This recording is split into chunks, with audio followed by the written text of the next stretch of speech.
प्रिय विद्यार्थियों नमस्कार। आपका हमारे गुरु Sikar study hub YouTube channel पर हार्दिक स्वागत है। जिन विद्यार्थियों ने हमारे चैनल को अभी तक सब्सक्राइब नहीं किया वो तुरंत ही सब्सक्राइब कर दें और बेल आइकन बटन पर क्लिक भी करें ताकि नए आने वाले वीडियोज आपको समय पर मिलते रहें। तो देखिएगा, टाइप्स ऑफ जो ऑर्गेनिक रिएक्शंस हैं उसके अंदर हमने फर्स्ट कंप्लीट कर ली थी। सेकेंड रिएक्शन है वो भी कंप्लीट कर ली थी। फर्स्ट आपकी सब्स्टिट्यूशन रिएक्शन थी यानी प्रतिस्थापन अभिक्रिया, जिसके तीनों टाइप थे, इलेक्ट्रोफिलिक सब्स्टिट्यूशन, न्यूक्लियोफिलिक सब्स्टिट्यूशन और फ्री रेडिकल सब्स्टिट्यूशन। सेकंड जो आपकी रिएक्शन थी वो थी एडिशन रिएक्शन, और एडिशन रिएक्शन यानी योगात्मक अभिक्रिया, उसके भी तीन टाइप थे, electrophilic addition reaction, nucleophilic addition reaction और फ्री रेडिकल एडिशन रिएक्शन। आज हम तीसरी टाइप की रिएक्शंस की बात करेंगे जो आपकी है विलोपन अभिक्रिया यानी एलिमिनेशन रिएक्शन। तो हेडिंग लगाइए, थर्ड विलोपन अभिक्रिया। विलोपन अभिक्रिया जिसको बच्चों बोलते हैं एलिमिनेशन रिएक्शन।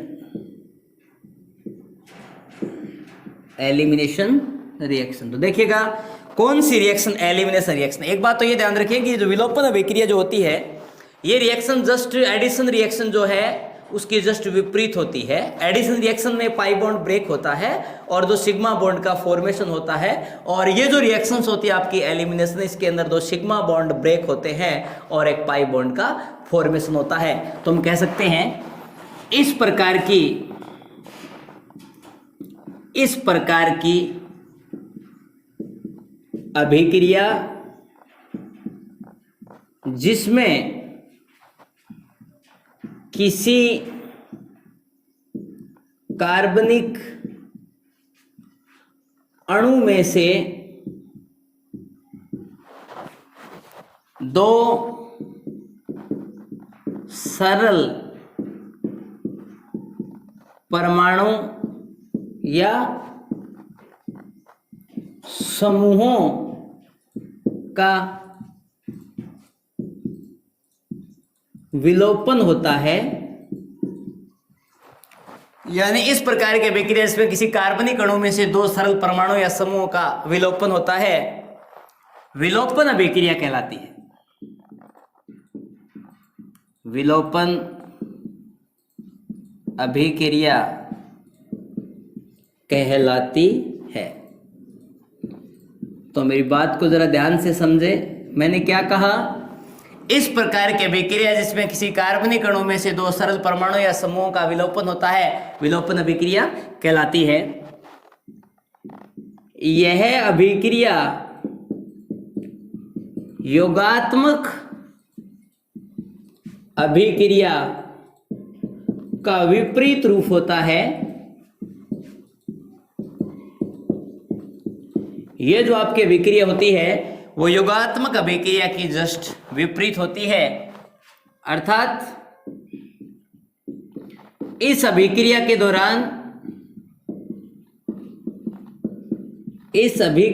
दौरान दो सिग्मा बॉन्ड यानी दो सिग्मा बंध टूटते हैं तथा एक पाई बॉन्ड का निर्माण होता है। तो ध्यान रखिएगा, इस प्रकार की अभिक्रिया जिसमें किसी कार्बनिक अणु, इस टाइप की रिएक्शन जिसके अंदर आपके पास कोई ऑर्गेनिक मॉलिक्यूल प्रेजेंट है, उसमें से दो सरल परमाणु या फिर समूहों का विलोपन होता है, विलोपन अभिक्रिया कहलाती है। यह अभिक्रिया योगात्मक अभिक्रिया की जस्ट रिवर्स होती है। योगात्मक अभिक्रिया में आपने क्या पढ़ा था कि इस अभिक्रिया के अंदर दो प्रकार के अणु मिलकर किसी योगोत्पाद यानी योग करते हैं, आपस में जुड़ते हैं, और उस केस में एक पाई बॉन्ड ब्रेक होता है और दो सिग्मा बॉन्ड का फॉर्मेशन होता है, और इस रिएक्शन में दो सिग्मा बॉन्ड जो होते हैं वो ब्रेक होते हैं और एक पाई बॉन्ड का फॉर्मेशन होता है। अब देखिएगा पोजीशन की बेसिस पे ये बीटा एलिमिनेशन जो आपकी जो एलिमिनेशन जो रिएक्शन है, विलोपन अभिक्रिया है, वो कई टाइप की होती है, लेकिन इसके अंदर जो इंपॉर्टेंट जो अभिक्रिया होती है वो होती है बीटा विलोपन अभिक्रिया। ठीक है जी। इस अभिक्रिया में सबसे महत्वपूर्ण, इस अभिक्रिया में सबसे महत्वपूर्ण 1,2 विलोपन अर्थात बीटा विलोपन होता है। ये जो रिएक्शंस है, इस रिएक्शंस में सबसे इंपॉर्टेंट जो बात होती है वो ये होती है, या तो यहाँ पे 1,2 विलोपन होगा यानी 1,2 एलिमिनेशन, या फिर इसको हम बोलते हैं बच्चों बीटा एलिमिनेशन। इसलिए इस रिएक्शंस को आजकल बच्चों 1,2 एलिमिनेशन या बीटा एलिमिनेशन रिएक्शंस भी कहते हैं। अब ये जो रिएक्शंस है वो कौन शो करते हैं, ये ध्यान रखने वाली बात है। ये जो रिएक्शंस होती है उस रिएक्शंस के दौरान देखिएगा दो समूह दो निकटवर्ती कार्बन परमाणुओं से विलुप्त हो जाते हैं और अभिक्रियाओं के दौरान एक बहुबंध या द्विबंध का निर्माण होता है। इसके इस रिएक्शंस में क्या होगा, जो निकटवर्ती दो कार्बन परमाणु होंगे वहां से दो कोई अणु या परमाणु या कोई परमाणुओं के समूह है वो विलुप्त होंगे, यानी दो सिग्मा बॉन्ड ब्रेक हो जाएंगे और बहुबंध के अंदर जनरली पाई बॉन्ड यानी डबल बॉन्ड का निर्माण होता है।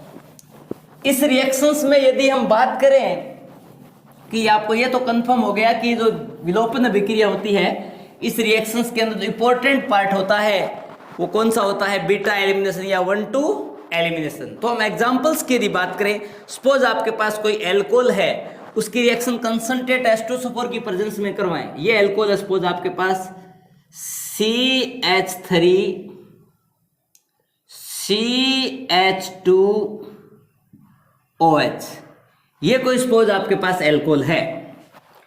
इसकी रिएक्शन बच्चों आप करवा रहे हो सांद्र H2SO4 के साथ, आप इसकी रिएक्शन करवा रहे हो और आप बच्चों इसे हीट कर रहे हो। उस केस में क्या होगा, यहां से हाइड्रोजन एटम रिमूव होगा और यहां से OH एटम रिमूव होगा। यानी जिस कार्बन से ये क्रियात्मक समूह लगा होता है उसको हम बोलते हैं अल्फा, उसके पास वाला कार्बन बच्चों होता है बीटा। या यदि हम नंबरिंग की बात करें तो उस केस के अंदर इसको हम बोलते हैं 1 नंबर कार्बन और इसको बोलते हैं 2 नंबर कार्बन। 2 नंबर कार्बन है, 1 नंबर कार्बन है। मीन्स या तो हम कह सकते हैं इसे अल्फा बीटा एलिमिनेशन यानी अल्फा बीटा विलोपन अभिक्रिया, या आजकल जनरली बीटा पोर्शन से हाइड्रोजन निकलने से ही अल्फा पोर्शन से OH रिमूव होता है। मीन्स आजकल इसे शॉर्टकट बच्चों बीटा एलिमिनेशन रिएक्शन भी बोलते हैं। उसके अलावा यदि मैं बात करूं तो 1 से OH जाएगा, 2 से H जाएगा। इट मीन्स मैं इस रिएक्शन का नाम लिख सकता हूं 1,2 एलिमिनेशन। तो ध्यान रखिएगा, आप इसको बोल सकते हो अल्फा बीटा एलिमिनेशन, या बच्चों आप इसे बोल सकते हो बीटा एलिमिनेशन, या बच्चों आप इसे बोल सकते हो 1,2 एलिमिनेशन। ठीक है जी। अब ध्यान रखने वाली जो बात है वो ये है कि फाइनली हमारे पास प्रोडक्ट क्या बनने वाला है।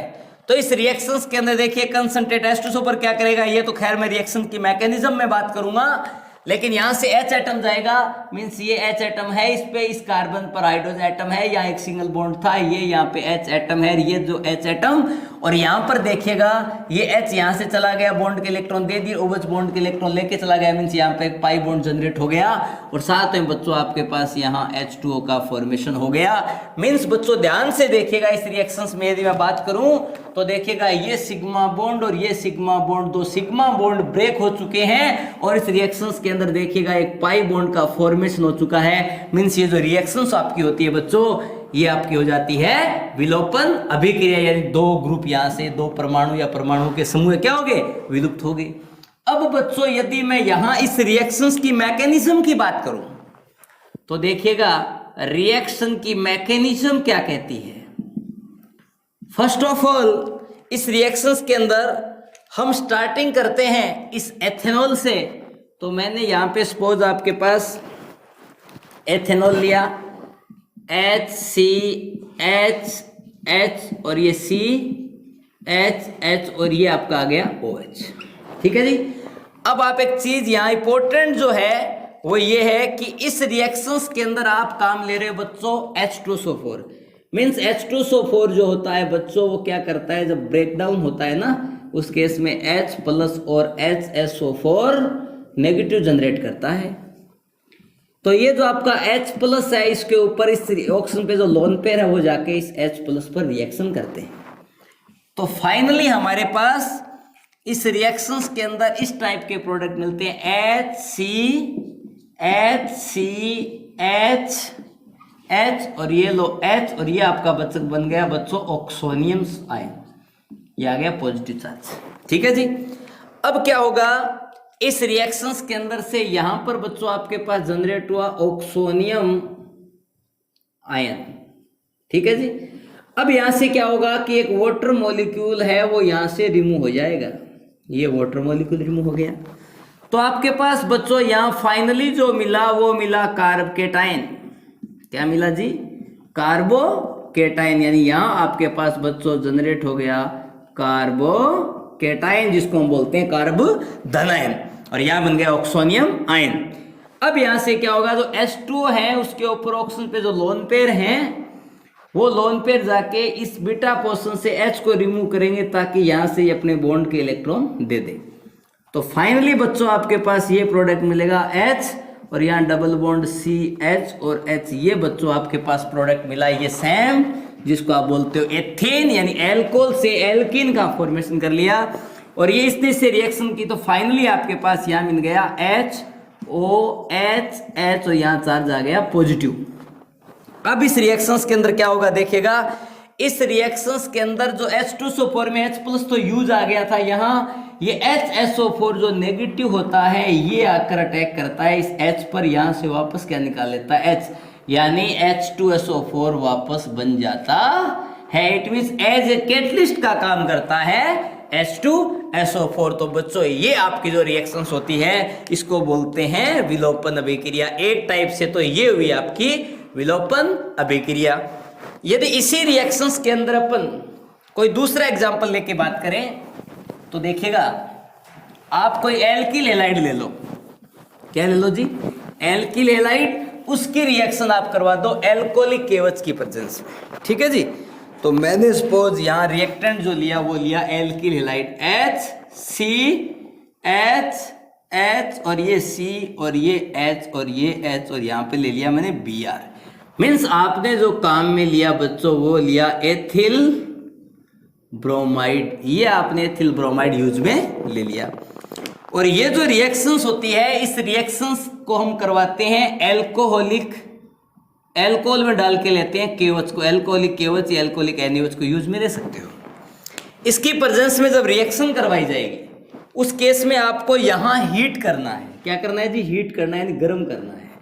उस केस में बच्चों देखो यहां से आपके पास एक हाइड्रोजन एटम रिमूव हो जाएगा और यहां से ब्रोमीन एटम रिमूव हो जाएगा, मीन्स 2 सिग्मा बॉन्ड यहां से ब्रेक हो जाएंगे।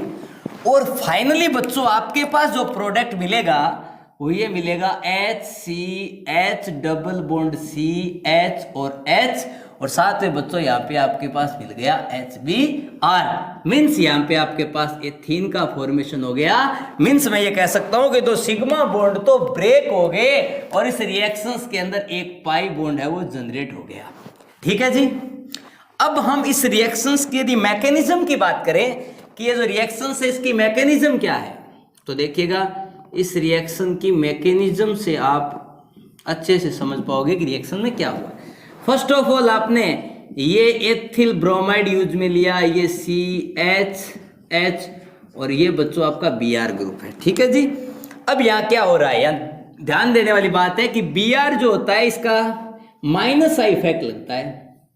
Br बॉन्ड के इलेक्ट्रॉन अपनी तरफ खींचता है जिससे इस कार्बन पर पार्शियल पॉजिटिव चार्ज जनरेट होता है, इस ब्रोमीन पर पार्शियल नेगेटिव चार्ज जनरेट होता है। तो ये क्या करता है, बॉन्ड के इलेक्ट्रॉन इधर खींचता है। तो यहाँ से H होता है उसको बॉन्ड के इलेक्ट्रॉन यहाँ देने होते हैं।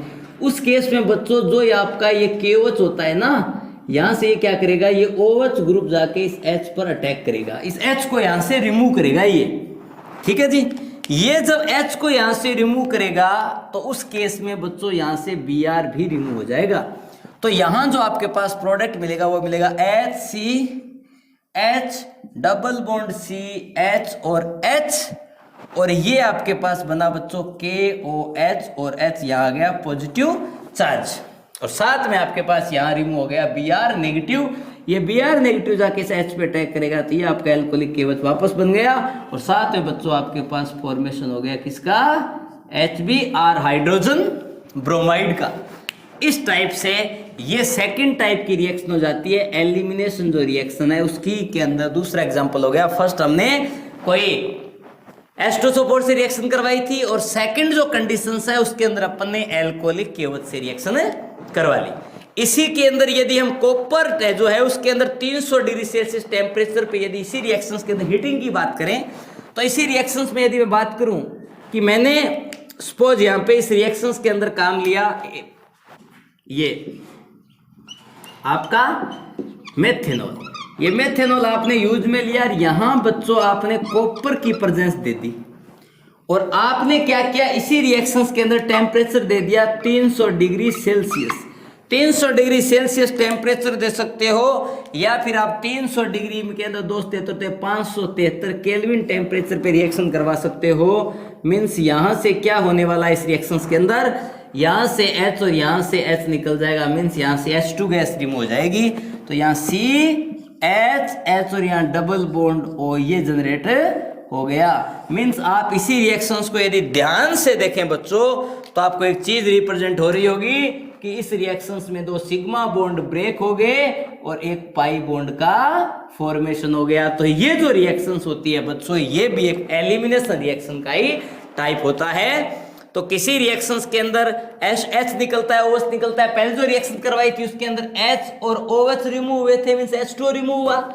दूसरी जो रिएक्शन कराई उसमें एक H रिमूव हुआ था, एक Br रिमूव हुआ था, HBr रिमूव हुआ। और तीसरी जो रिएक्शन थी उसके अंदर H प्लस H यानी H2 रिमूव हुई थी। मेरे कहने का मतलब फर्स्ट जो रिएक्शन थी उसके अंदर हुआ था निर्जलीकरण, डिहाइड्रेशन यानी जल मॉलिक्यूल निकला था। सेकंड रिएक्शन में था हाइड्रोहेलोजिनेशन, डिहाइड्रोहेलोजिनेशन, हाइड्रोजन और हेलोजन निकला था तो मैं कह सकता हूँ डिहाइड्रोब्रोमिनेशन, ब्रोमीन रिलीज हुआ है। और लास्ट वाली कंडीशन के अंदर क्या हुआ है, डिहाइड्रोजिनेशन यानी हाइड्रोजन गैस है वो रिमूव हुई है। तो बच्चों ये आपकी तीसरी टाइप की रिएक्शन थी विलोपन अभिक्रिया यानी एलिमिनेशन रिएक्शन। ओके, नेक्स्ट आपकी लास्ट और फाइनल एक रिएक्शन, चलो आपकी जो फोर्थ जो रिएक्शन है वो है पुनर्विन्यास अभिक्रिया।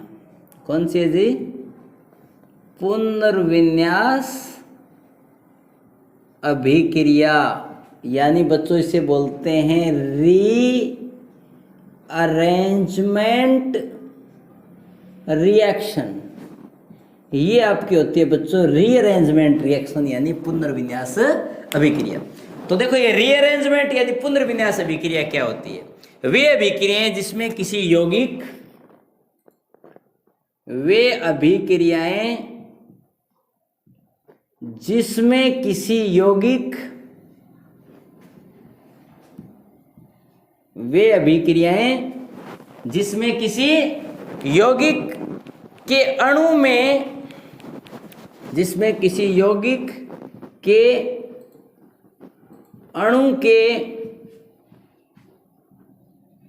परमाणु, मेरी बात को जरा ध्यान से सुने, वे अभिक्रियाएं जिसमें किसी यौगिक के अणु के परमाणु या समूह का, परमाणु या समूह का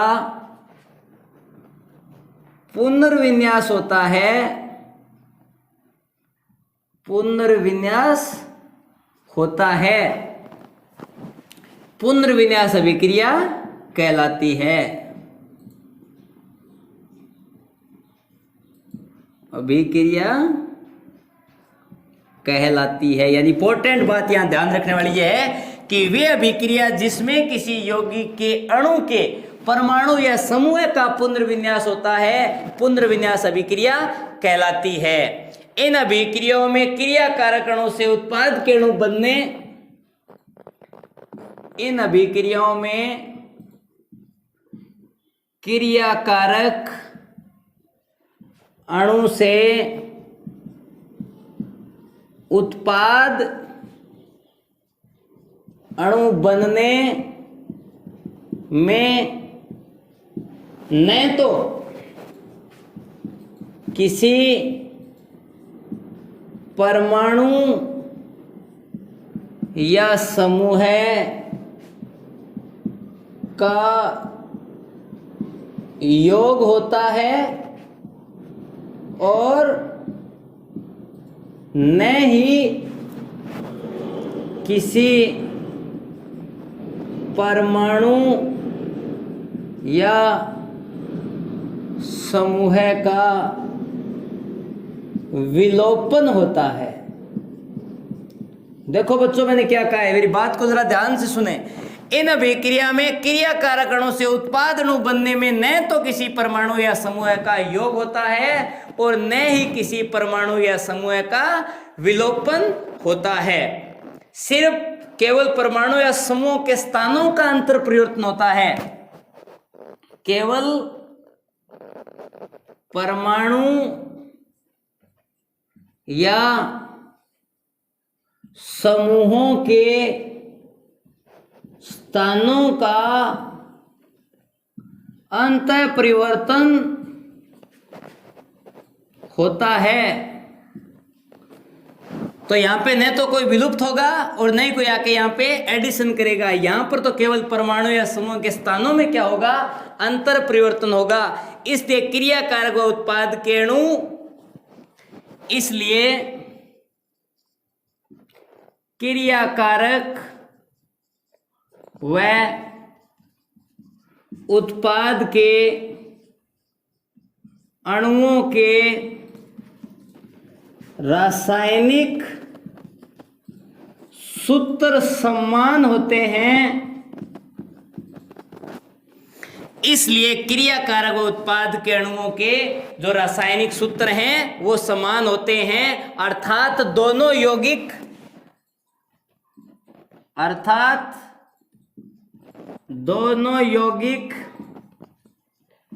एक दूसरे के समावयवी, जिसको बच्चों आप बोलते हो आइसोमर, समावयवी होते हैं। यानी यहां क्रिया कारक और उत्पाद के अणु जो मिलेंगे वो एक दूसरे के क्या होंगे जी, आइसोमर होंगे। तो देखिए वो इस रिएक्शन को दोबारा देखिएगा। वे अभिक्रियाएं जिसमें किसी यौगिक के, इस टाइप की रिएक्शन जिसमें किसी यौगिक के अणु के परमाणु या समूह का पुनर्विन्यास होता है, पुनर्विन्यास अभिक्रिया कहलाती है। ठीक है जी। पहला पॉइंट इसमें यह है कि इन अभिक्रियाओं में क्रिया कारक अणु, आपके पास कोई क्रिया कारक अणु है उससे उत्पाद का अणु बनेगा, तो न तो किसी परमाणु या समूह का योग होगा और न ही किसी परमाणु या समूह का विलोपन होता है। न तो कोई परमाणु समूह आके इसके अंदर जुड़ेगा और न ही कोई परमाणु या समूह बाहर निकलेगा।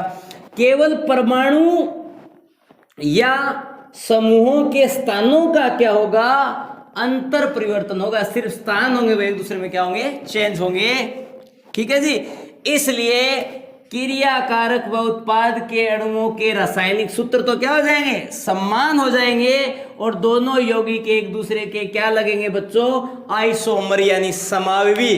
कुल मिला के यहाँ पे बात ये होगी कि 2 and more than 2 compounds having same molecular formula, same molecular weight but different structural formula और 3D arrangement और physical और chemical और both properties are known as isomers and this phenomena is known as isomerism।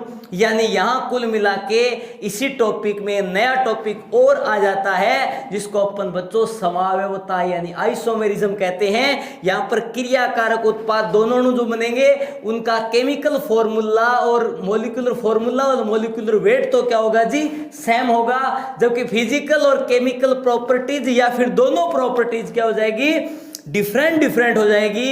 इसलिए reactant और जो product होंगे उनका आपस में यदि मैं रिलेशन की बात करूं तो वह दोनों एक दूसरे के क्या लगेंगे, स्ट्रक्चरल आइसोमर लगेंगे। इट मींस आईयूपीएसी नेम भी चेंज हो जाएगा। इसलिए मैं एक नई डेफिनेशन क्रिएट कर सकता हूं कि 2 और more than 2 compounds having same molecular formula, same molecular weight but different structural formula or IUPAC nomenclature and physical or chemical or both properties are known as structural isomers and this phenomenon are known as structural isomerism। यानी इस reactions के अंदर यदि मैं examples की बात करूं, यानी इस रिएक्शंस के अंदर कुछ इंपॉर्टेंट कैरेक्टरिस्टिक्स होते हैं, यानी कुछ विशेषताएं होती हैं, कुछ फैक्टर्स काम करते हैं, और वो कौन कौन से फैक्टर होते हैं उनके बारे में आप थोड़ा सा ध्यान से सुनना। यानी इस अभिक्रिया के दौरान साधारण ताप, प्रकाश या उत्प्रेरक के प्रभाव में ये रिएक्शन होती है। या तो इस रिएक्शन में क्या चाहिए, साधारण ताप चाहिए, यानी एक नॉर्मल टेम्परेचर होना जरूरी है रिएक्शन के लिए, नॉर्मल टेम्परेचर हो जाए, या इस रिएक्शंस के लिए कोई उत्प्रेरक यानी जिसको बच्चों आप बोलते हो कैटलिस्ट, या कोई पर्टिकुलर इस रिएक्शंस के लिए कैटलिस्ट होना चाहिए, या इस रिएक्शंस के लिए पर्टिकुलर कोई प्रकाश यानी लाइट की व्यवस्था होनी चाहिए, तभी जाके बच्चों ये रिएक्शंस हो पाएगी, अन्यथा इस टाइप की रिएक्शंस पॉसिबल नहीं होगी। फॉर एग्जांपल मैं कोई एग्जांपल लेता हूं। फर्स्ट मेरा इंपॉर्टेंट एग्जांपल है, वो बहुत बार कंपटीशन एग्जाम में भी पूछा जाता है, तो इस रिएक्शंस को बच्चों ध्यान से सुने। सपोज मैंने एग्जांपल लिया CH3 CH2 CH2 CH3, ये बच्चों आप जानते हो ये आपकी है नॉर्मल ब्यूटेन। अब इस नॉर्मल ब्यूटेन की रिएक्शन यदि आप AlCl3 एल्यूमिनियम क्लोराइड जो एक लेविस एसिड होता है की प्रेजेंस में यदि इसे हीट किया जाता है तो आपके पास बच्चों प्रोडक्ट मिलता है CH3CH CH3, और ये CH3 बच्चों आप जानते हो कि इसे बोलते हैं आइसो ब्यूटेन। ये वो दो कंपाउंड्स हैं। यदि इन कंपाउंड्स के मॉलिक्यूलर फॉर्मूले को देखा जाए तो ये C4H10 है, दोनों कंपाउंड्स का आप ध्यान से देखें, ये कंपाउंड और ये कंपाउंड दोनों का केमिकल फॉर्मूला सेम है, मॉलिक्यूलर वेट सेम है, जबकि ये बच्चों नॉर्मल ब्यूटेन है, ये आइसो ब्यूटेन है। मींस ये दोनों जो एग्जांपल्स हैं ये एक दूसरे के क्या हैं, आइसोमर, यानी बच्चों ये होते हैं समावयवी। ठीक है जी, ये बच्चों आपके फर्स्ट एग्जांपल की बात हुई। इसी के अंदर यदि मैं सेकंड एग्जांपल की बात करूं तो देखिएगा, आपने एक चीज सुनी थी, सबसे पहले जब समायोता मार्केट में आई थी उस टाइम दो फॉर्मूले आए थे, एक आया था सिल्वर फुलमिनेट और एक आया था सिल्वर साइनेट। जो बात बताने वाले साइंटिस्ट थे आपके लिबिंग और वॉलर, उसी टाइम यानी वो बात अप्रोक्सीमेटली 1820 या 1820 की थी, उसी टाइम सिमिलरली उसी टाइम बर्जलियस और वॉलर ने एक कंपाउंड्स देखा था अमोनियम साइनेट। यानी उस टाइम बर्जलियस ने कह दिया था कि ऑर्गेनिक जो कंपाउंड्स होते हैं उन्हें लेबोरेटरी में बनाना पॉसिबल नहीं है। उस टाइम एक थ्योरी भी दी थी बर्जलियस ने, विटल फोर्स थ्योरी, जैव शक्ति सिद्धांत। यानी बर्जलियस जो साइंटिस्ट था बच्चों, उसका ये कहना था कि जो कार्बनिक यौगिक होते हैं, ऑर्गेनिक जो आपके कंपाउंड्स होते हैं, उन्हें लेबोरेटरी में बनाना पॉसिबल नहीं था। यानी ऑर्गेनिक कंपाउंड्स या तो आप जीव जंतुओं से प्राप्त करते हो या फिर वनस्पति से प्राप्त करते हो। लेकिन बच्चों वॉलर ने उसी टाइम लेबोरेटरी के अंदर बच्चों आपको याद होगा तो यूरिया का फॉर्मेशन किया था। पहला ऑर्गेनिक कंपाउंड लेबोरेटरी में सिंथेसिस करने वाले साइंटिस्ट का नाम था वॉलर, जिसने अमोनियम साइनेट को हीट करके बच्चों किसका फॉर्मेशन किया था, यूरिया का। तो अमोनियम साइनेट ये होता है NH4CNO। इस अमोनियम साइनेट को जब बच्चों हीट किया जाता है तो यहां प्रोडक्ट मिलता है NH2CO NH2। तो आप एक चीज ध्यान से देखिए, दोनों का मॉलिक्यूलर फॉर्मूला क्या है, सेम है। यानी इसके अंदर नाइट्रोजन एटम एक एक 2 हैं, तो यहां भी देखिए 2 हैं। हाइड्रोजन यहाँ 4 हैं तो इसमें भी देखो 4 हैं। ऑक्सीजन इसमें 1 है तो इसमें भी 1 है, एक इसमें क्या है, कार्बन है। ये दोनों का मॉलिक्यूलर फॉर्मूला है। मींस इनका दोनों का आपस में रिलेशन भी क्या है, आइसोमर है ये। यानी ये जो एग्जांपल्स आपका है बच्चों, ये आपका है अमोनियम साइनेट। ये बच्चों आपका होता है अमोनियम साइनेट। और ये बच्चों आपकी होती है यूरिया। इसको सबसे पहले मानव के मूत्र से प्राप्त किया गया था, obtained from the urine of human being, यानी मानव के मूत्र से प्राप्त किया गया था, इसलिए इसको यूरिन से प्राप्त किया गया था, नाम रख दिया गया यूरिया। इसी के अंदर बच्चों यदि मैं थर्ड एग्जांपल्स की यदि मैं बात करूं तो मेरा थर्ड एग्जांपल इस टाइप से हो जाता है, जिस टाइप से आप कोई रिएक्शन लेते हो फेनिल हाइड्रोक्सिल एमीन की यदि मैं बात करूं तो ये बच्चों आपका होता है फेनिल हाइड्रोक्सिल एमीन। ये लो आपका फेनिल हाइड्रोक्सिल एमीन। इस फेनिल हाइड्रोक्सिल एमीन जो है उसको यदि आप एसिड की प्रेजेंस में रिएक्शन करवाते हो, यानी एसिड की प्रेजेंस में जब ये रिएक्शन करवाते हो तो यहाँ बच्चों रीअरेंजमेंट होता है और आपके पास बच्चों पैरा एमिनोफिनोल का निर्माण हो जाता है। यहाँ आपका NH2 ग्रुप आता है और यहाँ आपका OH ग्रुप आता है। ये आपका होता है प्रोडक्ट फेनिल हाइड्रोक्सिल एमीन। इसको बच्चों क्या बोलते हैं? Phenyl hydroxyl amine. ये आपका है बच्चों फेनिल हाइड्रोक्सिल एमीन और ये आपका है पैरा एमिनोफिनोल। तो ये आपका है पैरा एमिनोफिनोल और ये आपका है फेनिल हाइड्रोक्सिल एमीन। तो पैरा एमिनोफिनोल का फॉर्मेशन कर लिया आपने पैरा हाइड्रोक्सिल एमीन से।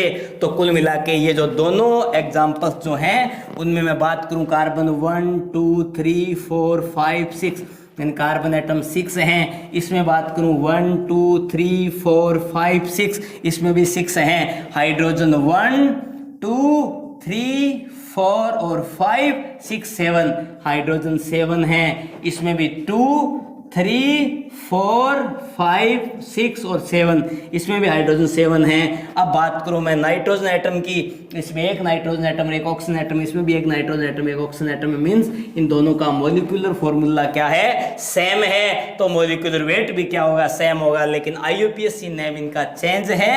मींस ये जो होते हैं ये भी आपस में बच्चों क्या होते हैं? आइसोमर यानी समावी होते हैं। तो ये जो बच्चों है ये आपकी लास्ट एंड फाइनल रिएक्शन होती है पुनर्विन्यास अभिक्रिया, जिसको बच्चों अपन बोलते हैं रीअरेंजमेंट रिएक्शन।